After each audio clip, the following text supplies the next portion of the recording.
Morning guys, welcome to Up the Reds. This is my match day review of the other day against Cardiff and a preview of tomorrow night against Reading, and I'm going to touch on a few other bits that's come out in the press as well in the last couple of days about Daniel Stendel and his departure.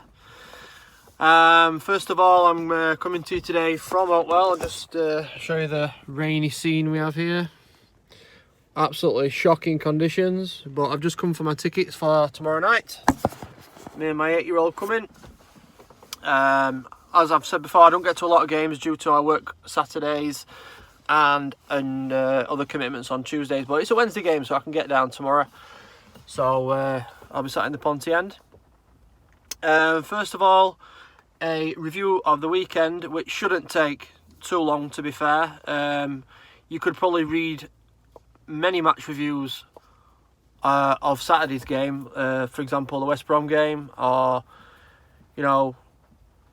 just good attacking, decent going forward, awful at the back. And that Saturday was a test against Cardiff of a different kind of a physical one, and they never got to grips with it at all in defence.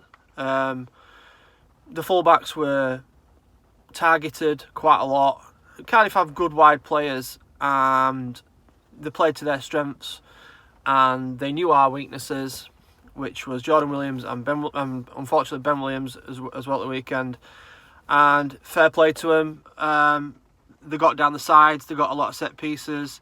They probably knew that we wouldn't be able to handle Aidan Flint, which happened with the first goal. And when you've got a player like Lee Tomlin in that midfield, who historically has always done well against Barnsley anyway, but he's a guy that can unlock doors in games like that, and it just didn't go well. It just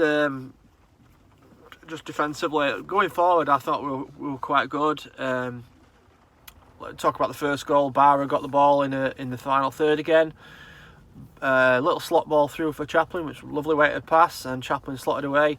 Chaplin's playing very well now. He's looking like he's enjoying the support. He's enjoying playing right on the shoulder. The formation suits him better with Woodrow just tucked in behind, and also having Brown more advanced to give him options as well. I ain't got a problem with us going forward. I think we're pretty decent. I've got no problem with Mowat, Brown, Chaplin, Woodrow, or Barra at the moment. Barra still flits in and out of games, but he is actually affecting games now. He's assisting and scoring. So long may that continue. But the link between us breaking forward and the back four is there's a big gap there. Harmer, I think Harmer's there because of the added height from set pieces. Probably Dougal's better in that position anyway. It's a more specialist position, but Harmer's there because the rest of the team's quite small. So you probably think Struber's probably thinking he needs a bit more height in there for the set pieces, which obviously there was going to be a lot of against Cardiff. But it didn't really. The connection between the midfield and the attack just didn't work at all. It was a tough result to take. I think when we got in front the second time, you kind of hope, is this the turning point? Is this it now? Are we going to push on? Are we going to kick on? And unfortunately, the pressure just told, and we cracked. And again, we ended up with a 3-2 defeat. And we've had a lot of 3-2 defeats this season. If anyone wants to bet on Barnsley, please bet on both teams to score, because that's the way all games go for Barnsley. We're good going forward, and we've got a threat, but at the back we are so weak. We're so weak, and in some games where the opposition might have an off day, you can get away with that. But in this league, there's too many good players. There's too much quality, and they're gonna pick us apart. So. But we now have 2 home games in a week against winnable opposition.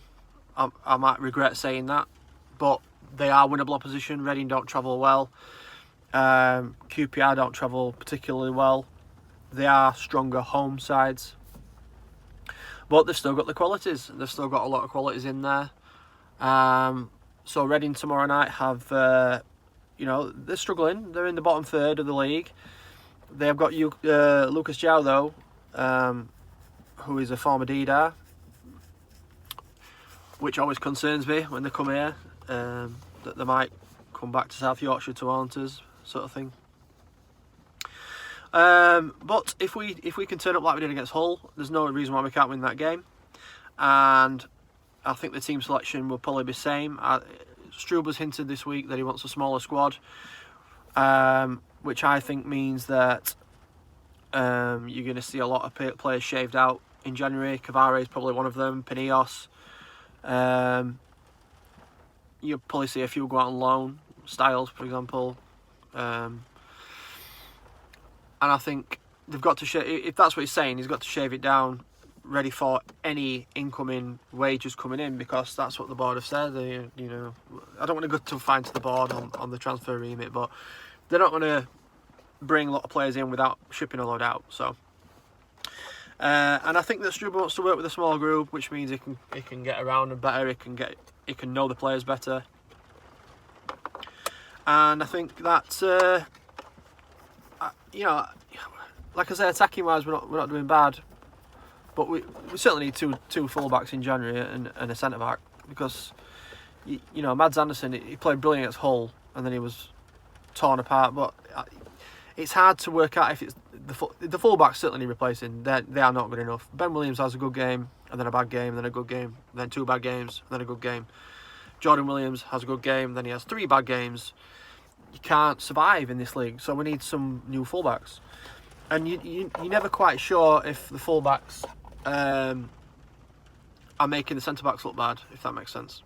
So, but I don't think there'll be much change from the team. I think we'll push forward. I think we'll attack. I think we'll have a go at them. You can't fault the effort from the lads. You can't fault the effort. They're just not good enough, and it's a shame.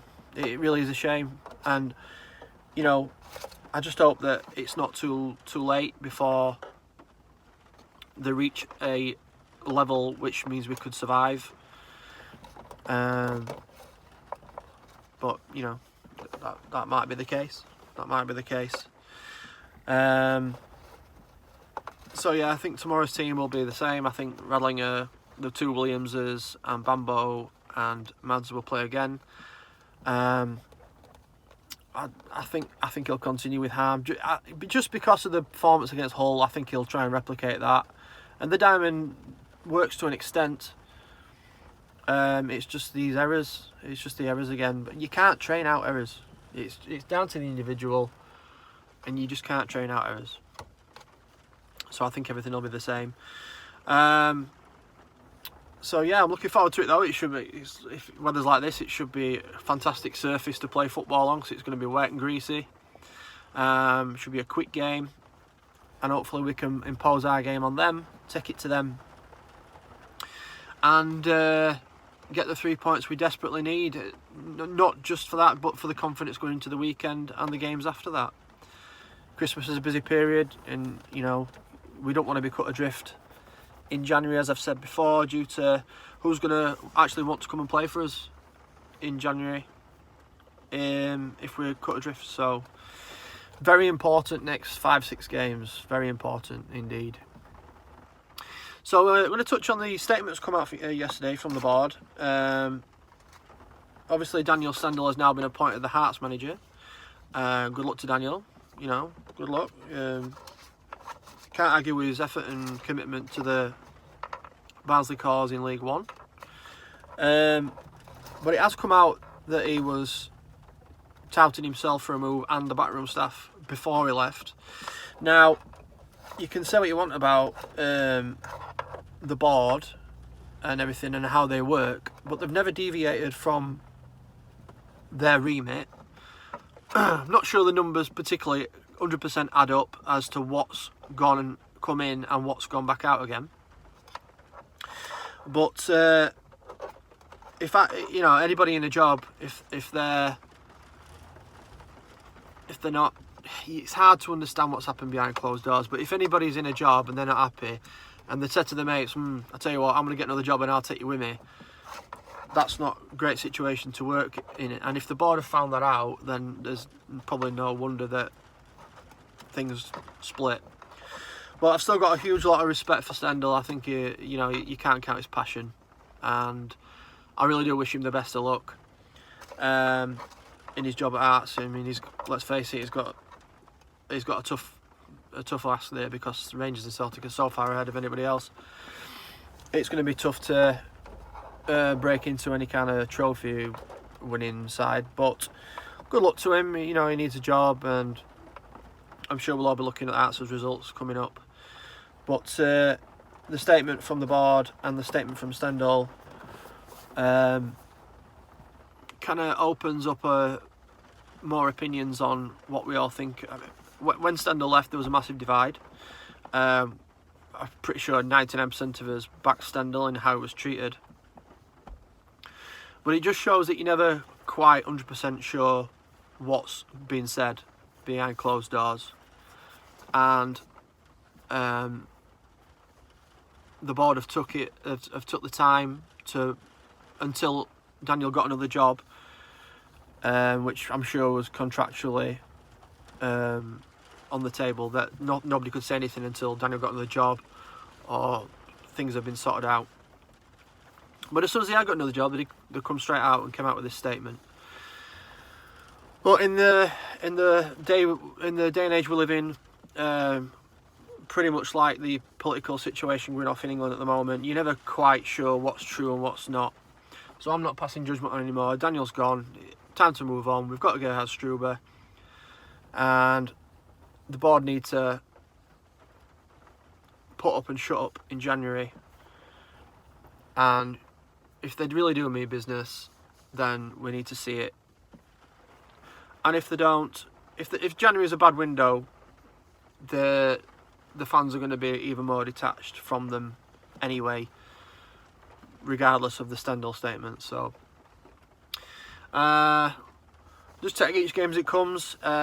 Like I said, looking forward to it tomorrow night, 7:45 kick-off under the lights. No better place. Really looking forward to it, because like I said, I've not been to many games this season, and fingers crossed we get the result we desire and hopefully deserve. So fingers crossed, up the Reds, and I'll do a match review. I might even do some live stuff on the game tomorrow, but if not, I will do a review on Thursday. Sorry, I lost my train of thought then. I'll do my review on Thursday. So fingers crossed and up the Reds.